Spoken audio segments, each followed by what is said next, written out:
Maine is building a new system to ensure that one of the state's most vulnerable populations receives consistent care. The Lifespan Waiver is expected to clear a backlog of hundreds of children and adults with intellectual and developmental disabilities and provide new programs. But some parents whose children have spent years waiting for housing and support worry they will not get the care they need.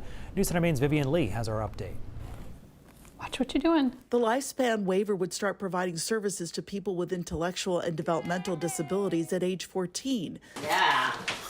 To help them move forward from school-provided services into adulthood without losing that care. And that has been the vision, really, of Lifespan from day one, is to try to not have gaps, not have people fall off the cliff. Betsy Hopkins is the Associate Director of the Department of Health and Human Services Office of Aging and Disability Services.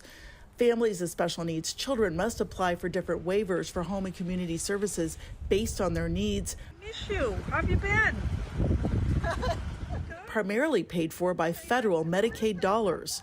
The agency plans to roll out the waiver for youth 14 to 17 in the fall of 2025. Adults receiving housing, direct care, and support services through Section 21 and 29 waiver programs could also be eligible a year later. That could be an option for them to switch to the Lifespan Waiver and look at the service options that would be available to them.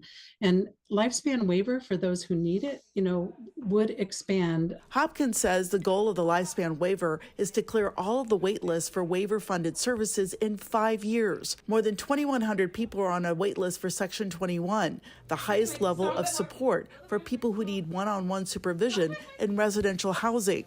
And I'm worried about promises being made to my daughter that might not be kept. Lisa Wessel's daughter, Lydia, has a seizure disorder and a rare genetic condition that has impacted her cognitive abilities.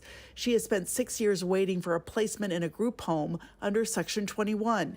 While Lisa supports expanding and adding new services, she questions how a new care system will become a reality if barriers like workforce shortages persist. There aren't enough direct service providers.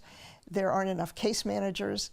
There isn't enough housing, affordable housing. David Cowing's son, Jay, has an intellectual disability and mental health challenges. He has lived in a group home in Bath for 25 years. Under the Lifespan Waiver, people can stay in their group homes. However, he still worries about possibly having to care for Jay as an aging parent. As you see the attrition of group homes throughout the state because of lack of staffing and financial challenges, you realize it could be death by 1,000 cuts. The agency says it's hired a housing counselor to connect families with federal and local housing authorities and help caregivers rent apartments where clients could receive care.